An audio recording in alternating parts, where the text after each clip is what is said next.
सावन चल रहा है तो प्याज और लहसुन का दाम पूछना तो शायद पाप होगा। मैंने तो यह भी सुना है कि वित्त मंत्री जी जो चीज खुद नहीं खाती हैं उसके दाम से उनका कोई लेना देना नहीं होता।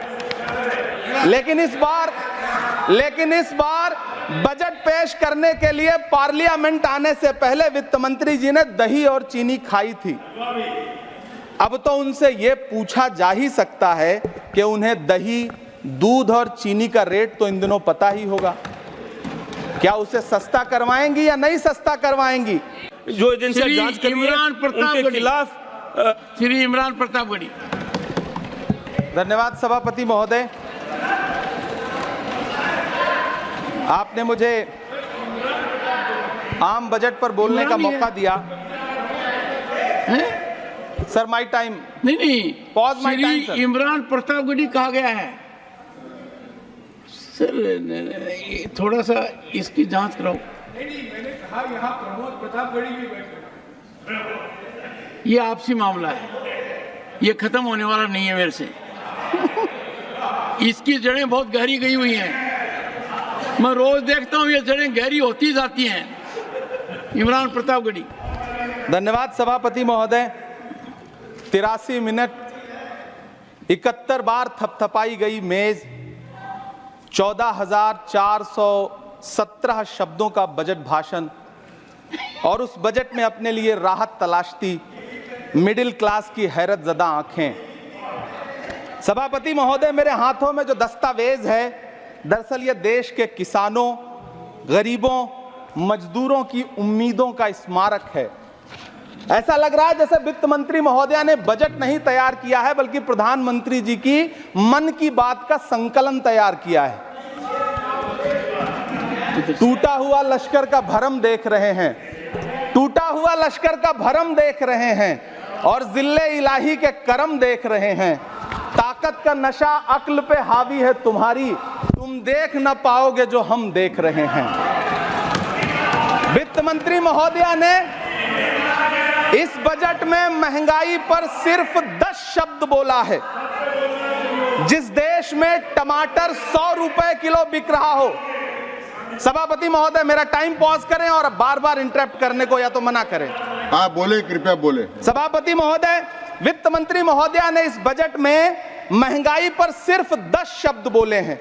जिस देश में टमाटर 100 रुपए किलो बिक रहा हो उस देश की वित्त मंत्री के पास बजट में महंगाई पर बोलने के लिए सिर्फ 10 शब्द है। डीजल, पेट्रोल, आटा, चावल, दाल, सब्जी की महंगाई का तो कोई जिक्र ही नहीं। सावन चल रहा है तो प्याज और लहसुन का दाम पूछना तो शायद पाप होगा। मैंने तो यह भी सुना है कि वित्त मंत्री जी जो चीज खुद नहीं खाती हैं उसके दाम से उनका कोई लेना देना नहीं होता। लेकिन इस बार बजट पेश करने के लिए पार्लियामेंट आने से पहले वित्त मंत्री जी ने दही और चीनी खाई थी। अब तो उनसे यह पूछा जा ही सकता है कि उन्हें दही, दूध और चीनी का रेट तो इन दिनों पता ही होगा। क्या उसे सस्ता करवाएंगी या नहीं सस्ता करवाएंगी? अगर पता है तो कृपया सस्ता करवाइए, क्योंकि इसी चीनी ने अमेठी में एक मंत्री महोदया का राजनीतिक कैरियर कड़वा कर दिया। सभापति महोदय, अपने शीश महलों में बैठे हुए सरकार के सांसद और मंत्री कह रहे हैं कि महंगाई कम हो रही है। संसद की कैंटीन से बाहर निकल करके एक चाय का कप खरीदिए, तब समझ में आएगा कि महंगाई कम हो रही है या बढ़ रही है। किसी एक दिन अपनी किसी मजदूर की तरह अपनी दिन भर की दिहाड़ी लेकर के बाजार जाइए और अपने बच्चों के लिए राशन खरीदिए, तब पता चलेगा कि महंगाई कम हो रही है या नहीं हो रही है।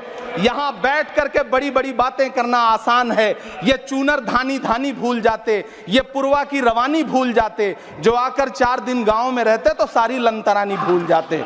सभापति महोदय, इलेक्टोरल बॉन्ड खरीदने के नाम छुपाने वाली सरकार, इलेक्टोरल बॉन्ड खरीदने वालों के नाम छुपाने वाली सरकार इन दिनों आम के ठेला लगाने वालों के नाम जानना चाहती है।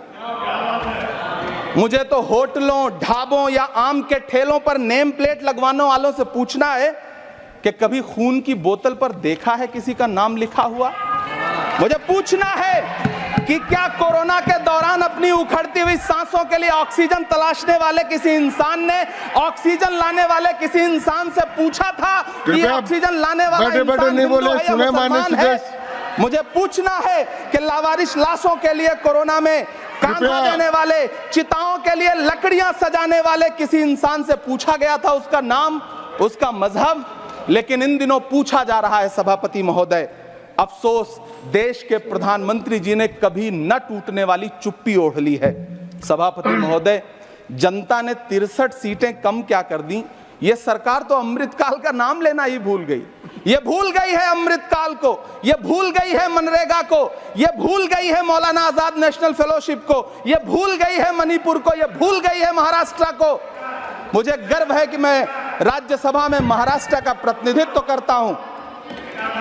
महाराष्ट्र जो देश की आर्थिक राजधानी है, जो टोटल कॉर्पोरेट टैक्स का 40%, इनकम टैक्स का 32% और जीएसटी का 20% इस देश को देता है, उस महाराष्ट्र के लिए इस बजट में एक शब्द नहीं है। आप बैठ जाए सभापति महोदय, आखिर महाराष्ट्र से किस बात का बदला लिया जा रहा है? महाराष्ट्र ने लोकसभा चुनाव में बाबा साहब अम्बेडकर के संविधान को बचाने के लिए वोट क्या कर दिया? प्रधानमंत्री जी तो महाराष्ट्र से बदला लेने पर उतर आए। अब तो शायद उन्हें याद भी ना हो यवतमाल का वो दाभड़ी गांव जहां 20 मार्च 2014 को वो किसानों के साथ चाय पर चर्चा करने गए थे और उनकी किस्मत बदलने के सपने दिखाए थे। उसी यवतमाल में पिछले 6 महीने में 132 किसानों ने आत्महत्या की है। सभापति महोदय, महाराष्ट्र में हर महीने 209 किसान आत्महत्या कर रहे हैं। राज्य सरकार द्वारा सौंपा गया आंकड़ा बताता है कि 1 जनवरी से 31 मई के बीच 1046 किसानों ने आत्महत्या की है। लेकिन अफसोस, इस बजट में महाराष्ट्र के किसानों के लिए कुछ भी नहीं है। किसानों से चिढ़ी हुई सरकार ने बजट में किसानों के एमएसपी की लीगल गारंटी नहीं दी। लेकिन याद रखिएगा, जो किसान का नहीं वो हिंदुस्तान का नहीं। सभापति महोदय, मुझे वित्त मंत्री जी से पूछना है कि वो जो कुछ साल पहले 100 स्मार्ट सिटी बनाने का ढोल पीटा गया था, सुना है उस ढोल में पानी भर गया है, इसीलिए आपने उसका नाम बदल करके सिटीज ऑफ ग्रोथ हब्स रख दिया है। अच्छा है, नाम बदलने का खेल खेलते रहिए, आपकी कई सरकारें तो इसी वजह से चल रही हैं। इस सरकार को पढ़े लिखे लोगों से दिक्कत है सभापति महोदय, इसीलिए इस सरकार ने यूजीसी का बजट 66% कम कर दिया है। वाह री सरकार। सभापति महोदय, मैं वित्त मंत्री जी के संज्ञान में लाना चाहता हूं कि किशनगंज में एएमयू सेंटर के पास 224 एकड़ जमीन है। यूपीए सरकार ने सोनिया गांधी जी की अगुवाई में 136 करोड़ रुपए एएमयू किशनगंज सेंटर के लिए सेक्शन किए थे। लेकिन आपकी सरकार ने पिछले 10 साल में उस 136 करोड़ में से सिर्फ 10 करोड़ रुपया रिलीज किया है। 1.5 करोड़ की आबादी वाला सीमांचल बेहतर शिक्षा के लिए उस सेंटर की बाट जोह रहा है। मेरा आपसे सवाल है कि इस सेंटर का बाकी पैसा आप कब रिलीज करेंगे? मुझे उम्मीद है वित्त मंत्री महोदया जवाब जरूर देंगी। सीमांचल उसी बिहार में आता है जिसकी बैसाखी के सहारे आपकी सरकार चल रही है। वहां के लोगों को एम्स की जरूरत है। महानंदा और कोसी से होने वाली बाढ़ की तबाही को रोकने के लिए बांध बनाइए, सीमांचल के साथ सौतेला व्यवहार बंद करिए। इकोनॉमिक कॉरिडोर बनाने से किसी राज्य का विकास नहीं होगा, विकास होगा स्वास्थ्य और शिक्षा के बुनियादी मुद्दों के लिए बजट देने पर।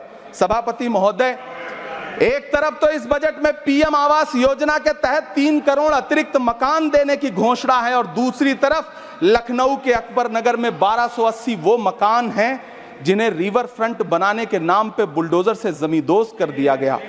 सभापति महोदय, लोग चीखते रहे, बच्चे बिलखते रहे, वसुधैव कुटुंबकम का नारा लगाने वाली सरकार इंसानों के घरौंदे उजाड़ कर जश्न मना रही है। सभापति महोदय, मेरा बहुत भावुकता के साथ देश के प्रधानमंत्री से सवाल है कि इन उजड़ते हुए मकानों और बेघर होते हुए घरों को देख करके आपको नींद कैसे आती है, आप सो कैसे पाते हैं? मेरा सवाल है इस देश के प्रधानमंत्री से, या तो लोगों के घरौंदे उजाड़ना बंद करिए या फिर करोड़ों मकान बनाने की झूठी घोषणाएं करना बंद करिए।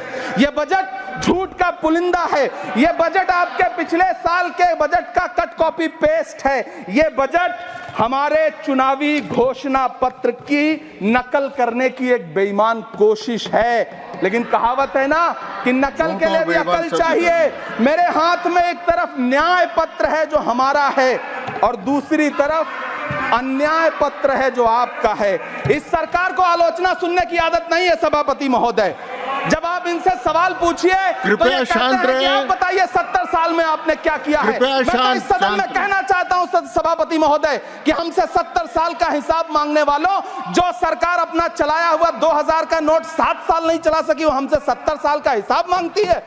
सभापति महोदय, मैं अंत में आपसे यह कहना चाहता हूं, यह बजट बैसाखी पर टिकी हुई सरकार का कुर्सी बचाओ बजट है। इस बजट में राज्यों के साथ, किसानों के साथ, नौजवानों के साथ, महिलाओं के साथ, देश के मिडिल क्लास के साथ अन्याय किया गया है और इस अन्याय का खामियाजा आपको महाराष्ट्र, हरियाणा और झारखंड के चुनाव में भुगतना पड़ेगा। सभापति महोदय, इस सरकार ने नोटबंदी लगाकर देश की आम जनता की पूंजी छीन ली। बैठे नहीं बोले, कृपया। टैक्स लगा करके छोटे व्यापारियों के कारोबार छीन लिए, पेपर लीक करवा करके युवाओं की आंखों से नौकरी के सपने छीन लिए, अग्निवीर लाकर देश के जवानों की उम्मीदें छीन ली, बुलडोजर लगाकर लोगों के आशियाने छीन लिए, महंगाई लाकर देश की जनता की थाली से निवाले छीन लिए और नारा लगाया कि हम तो सेवक हैं, 18-18 घंटे काम करते हैं। इन्हीं लोगों के लिए किसी ने शेर कहा है कि जो सच और झूठ में दूरी है वो दूरी समझते हैं, सियासी हाकिमों की हम भी मजबूरी समझते हैं, वो अपना हक समझते हैं निवाला छीन लेने को।